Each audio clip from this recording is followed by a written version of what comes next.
Assalamualaikum warahmatullahi wabarakatuh. Perkenalkan, nama saya Safira Putri Amelia dari Prodi Manajemen dengan NIM 2892350008 dengan dosen pengampu Bapak Muhammad Rasidi SEMM. Di sini saya akan menjelaskan aspek hukum dalam bisnis tentang bentuk badan hukum. Pembahasannya ada dua, yaitu Handelsak dan yayasan. Handelsak adalah segala sesuatu yang berwujud benda maupun yang bukan benda, yang termasuk dalam lingkungan perusahaan tertentu. Misalnya gedung-gedung, mebel, alat-alat kantor, mesin-mesin, buku-buku, barang dagangan, piutang, nama perusahaan, merek, patent, goodwill, utang, relasi, langganan, rahasia perusahaan, dan lain-lain.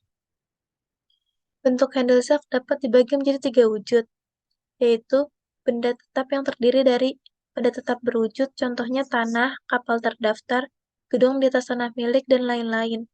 Benda tetap yang tidak berwujud, contohnya hipotek, dan lain-lain. Yang kedua, benda tidak tetap. Benda tidak tetap berwujud, contohnya mebel, kursi, buku-buku, alat-alat kantor, barang dagangan, dan lain-lain. Benda tidak tetap yang tidak berwujud, contohnya piutang, gadai, nama perusahaan, merek, patent, goodwill, dan lain-lain. Dan yang terakhir yang bukan benda. Contohnya utang, langganan, rahasia perusahaan, relasi, dan lain-lain. Yang kedua ada yayasan. Menurut Undang-Undang RI Nomor 16 Tahun 2001, yayasan adalah badan hukum yang terdiri atas kekayaan yang dipisahkan dan diperuntukkan untuk mencapai tujuan tertentu di bidang sosial, keagamaan, dan kemanusiaan yang tidak mempunyai anggota.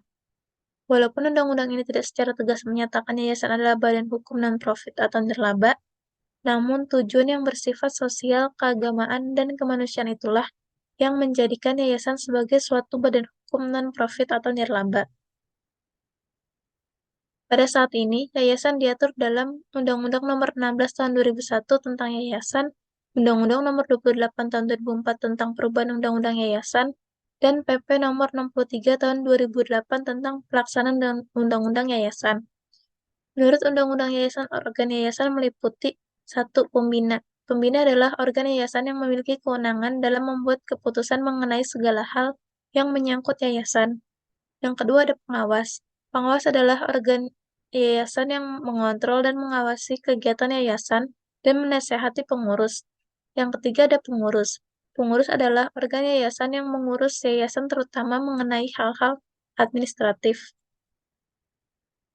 Di dalam Undang-Undang Nomor 16 Tahun 2001, Undang-Undang Nomor 28 Tahun 2004, tidak ada pengaturan tentang siapa atau pihak mana yang harus memutuskan apakah suatu kegiatan usaha dari badan usaha sesuai dengan maksud dan tujuan yayasan, serta tidak bertentangan dengan ketertiban umum, kesusilaan, dan atau peraturan perundang-undangan.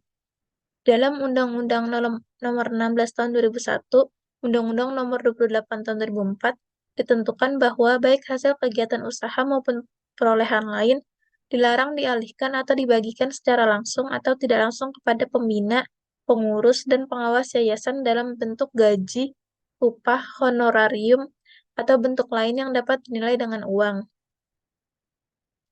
Prinsip-prinsip universal yayasan. Ada beberapa prinsip yang ingin diwujudkan dalam ketentuan undang-undang yayasan, yaitu 1. Kemandirian yayasan sebagai badan hukum. Yang kedua, keterbukaan seluruh kegiatan yang dilakukan yayasan. Yang ketiga, akuntabilitas kepada masyarakat mengenai apa yang telah dilakukan oleh yayasan.